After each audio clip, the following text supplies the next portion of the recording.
Hello and good morning students. कैसे हैं आप लोग? आई होप सभी अच्छे से होंगे।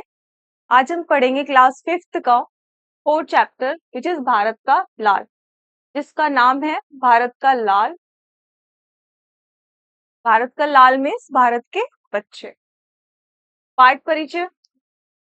महापुरुषों के चरित्र में कुछ विशिष्ट और विलक्षण गुण होते हैं। जो महापुरुष होते हैं उनके जो चरित्र है, उनका जो कैरेक्टर है, उसमें कुछ विशिष्ट और विलक्षण गुण पाए जाते हैं जिनका प्रदर्शन उनमें बचपन से ही होना प्रारंभ हो जाता है, जिसका असर उनमें दिखने लगता है उनके बचपन से ही।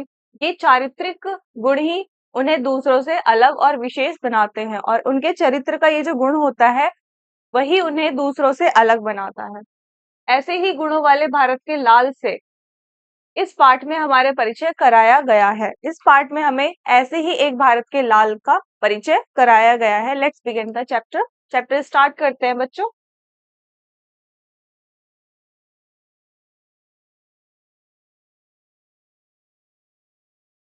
दोपहर के समय कुछ बच्चे आम के बगीचे में घुस गए।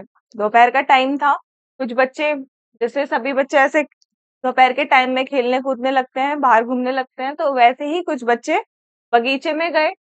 बगीचे का माली पेड़ के नीचे गहरी निद्रा में सो रहा था। निद्रा का मतलब होता है नींद, तो वो गहरी नींद में सो रहा था। बच्चों ने इसे अच्छा मौका समझा। बच्चों ने इसे अच्छा मौका मीन्स चांस मिला उन्हें कि ये अच्छा मौका है। अब ये माली भी सो रहा है और बगीचे में घुसते हैं। कुछ आम के पेड़ पर चढ़ गए। कुछ बच्चे आम के पेड़ पर चढ़ गए और आम तोड़ने लगे। वे पेड़ के ऊपर बैठे बैठे आम खा रहे थे। पेड़ के ऊपर बैठकर आम खा रहे थे और नीचे खड़े अपने साथियों के लिए गिरा भी रहे थे, और जो नीचे उनके कुछ साथी थे उनके लिए वो आम को गिरा भी रहे थे। उन्हीं में से एक छोटा सा बालक नन्हे भी था। छोटा बालक था जिसका नाम नन्हे था। एक लड़के ने उसे भी एक आम दिया। एक लड़के ने क्या किया, उसे भी आम दिया। पर नन्हे को चोरी के आम खाना अच्छा नहीं लगा। पर जो नन्हे था उसे चोरी के आम खाना पसंद नहीं आया। तभी नन्हे ने डाली पर खिले गुलाब के एक सुंदर फूल को देखा। तभी उसने, जो नन्हा नन्हे एक बच्चे का नाम है, उसने जैसे ही गुलाब के एक सुंदर फूल को देखा, उसने फूल को तोड़ा और सूंघने लगा और बोला, आहा, कितनी मधुर सुगंध है। जैसे गुलाब के फूल में बहुत अच्छी सुगंध आती है, तो वैसे ही उसने सूंघा और उसे बहुत अच्छी सुगंध उसमें से आई। तभी बगीचे का माली हाथ में डंडा लिए उसी ओर आता दिखाई दिया। बगीचे का माली हाथ में डंडा लिए उसी ओर आता दिखाई दिया।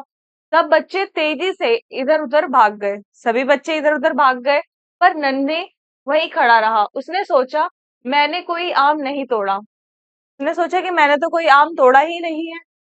फिर मुझे माली माली से कैसा डर, तो मुझे माली का क्या डर जब मैंने आम तोड़ा ही नहीं। लेकिन यह क्या, माली ने नन्हे के गाल पर जोर से थप्पड़ जड़ दिया। माली ने नन्हे के गाल पर जोर से थप्पड़ मारा। नन्हे रोने लगा। रोते रोते वह बोला, मैंने आम नहीं तोड़े थे, फिर आपने मुझे क्यों मारा। उसने बोला कि मैंने आम नहीं तोड़े थे, फिर आपने मुझे क्यों मारा। आपको पता है मेरे पिताजी नहीं है। उसने बोला कि आपको पता है मेरे पिताजी नहीं है। माली बोला, बेटा, बगीचे से फूल तोड़ना भी तो चोरी जैसा ही है। तो उसने बोला, माली ने, कि बेटा, बगीचे से फूल जो तुमने तोड़ा है वो भी तो एक चोरी ही है ना। यदि तुम्हारे पिताजी नहीं है तो तुम्हें और भी सोच समझकर आचरण करना चाहिए, तो तुम्हें और भी सोच समझकर काम करना चाहिए और अच्छा बच्चा बनने की कोशिश भी करनी चाहिए। माली के इस वाक्य ने नन्हे को जीने का मार्ग दिखा दिया। जीने का मार्ग, मार्ग मतलब होता है रास्ता। उसने इसी दिन निश्चय कर लिया कि वह आगे से कोई गलत काम नहीं करेगा। उसने यही निश्चय किया कि वो आगे से अब कोई भी गलत काम नहीं करेगा। यह छोटा सा बालक नन्हे बड़ा होकर बहुत बड़ा व्यक्ति बना और लाल बहादुर शास्त्री के नाम से प्रसिद्ध हुआ, जिसका नाम आप लोगों ने सुना भी होगा। तो ये बच्चा बड़ा होकर क्या बना? लाल बहादुर शास्त्री के नाम से प्रसिद्ध हुआ।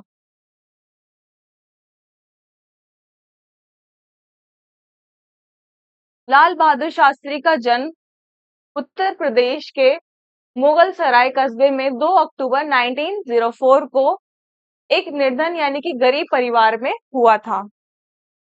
कब हुआ था लाल बहादुर शास्त्री का जन्म और कहाँ हुआ था? उत्तर प्रदेश के मुगल सराय कस्बे में 2 अक्टूबर 1904 को एक निर्धन परिवार में, गरीब परिवार में हुआ था।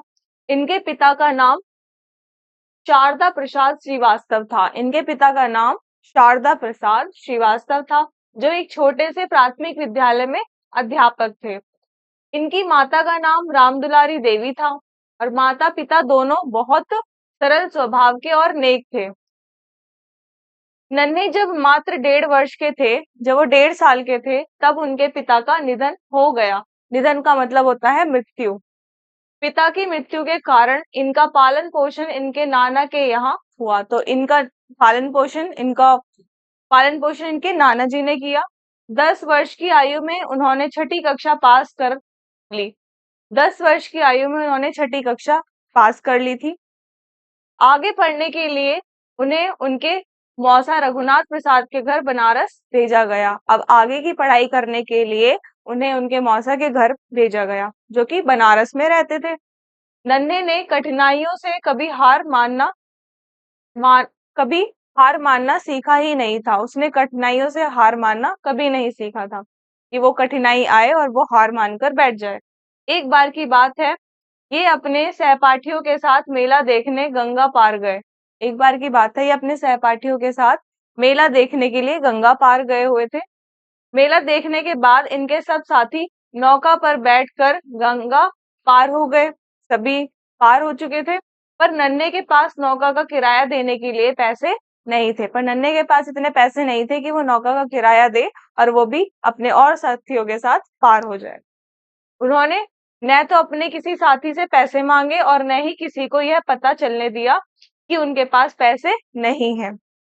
वे गंगा में कूद गए और तैरकर उसे पार कर लिया। शास्त्री जी की डिग्री प्राप्त कर लेने के बाद शास्त्री शब्द उनके नाम के पीछे सदा के लिए जुड़ गया। शास्त्री की डिग्री इन्होंने प्राप्त करी और उसके बाद उनके नाम के पीछे सदा के लिए ये शास्त्री वर्ड जुड़ गया, जैसे कि लाल बहादुर शास्त्री, और वे लाल बहादुर शास्त्री कहलाने लगे। इन्होंने शास्त्री की डिग्री ली थी। सन 1927 में उनका विवाह ललिता देवी के साथ हुआ। इनका विवाह किसके साथ हुआ था? ललिता देवी के साथ। शास्त्री जी ने गांधी जी के नेतृत्व में देश की आजादी की लड़ाई में भाग भी लिया था। गांधी जी के नेतृत्व में इनके साथ देश की लड़ाई में भाग लिया और इन्हें अनेक बार जेल भी जाना पड़ा था। अपने देश के लिए इन्हें अनेक बार जेल भी जाना पड़ा।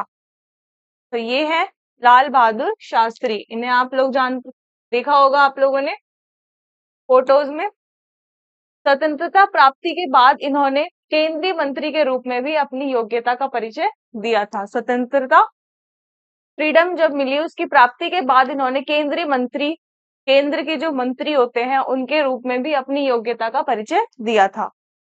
27 मई 1964 को पंडित जवाहरलाल नेहरू के निधन के बाद, अब पंडित जवाहरलाल नेहरू 1964 में उनकी मृत्यु हुई और उनके मृत्यु के बाद देश का प्रधानमंत्री इन्हें बनाया गया। पंडित जवाहरलाल नेहरू की मृत्यु के बाद इन्हें लाल बहादुर शास्त्री को प्रधानमंत्री बनाया गया।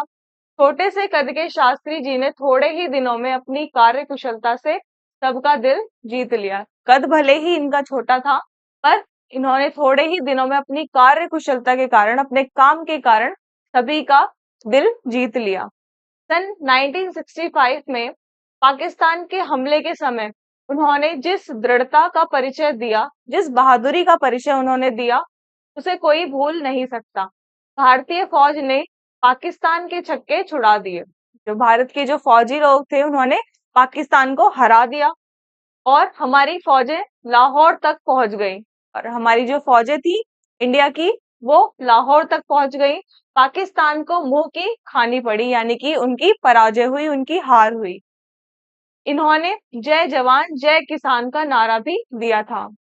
लाल बहादुर शास्त्री ने जय जवान जय किसान का नारा दिया और रूस के राष्ट्रपति ने इन्हें अपने अपने यहाँ बुलाया, रूस के राष्ट्रपति ने भी इनको अपने यहाँ बुलाया और वहीं के ताशकंद शहर में भारत पाकिस्तान का समझौता करा दिया। वहीं भारत पाकिस्तान का समझौता भी हो गया। तभी से अगले ही दिन 11 फरवरी 1966 को भारत का यह लाल अचानक परलोक सिधार गया।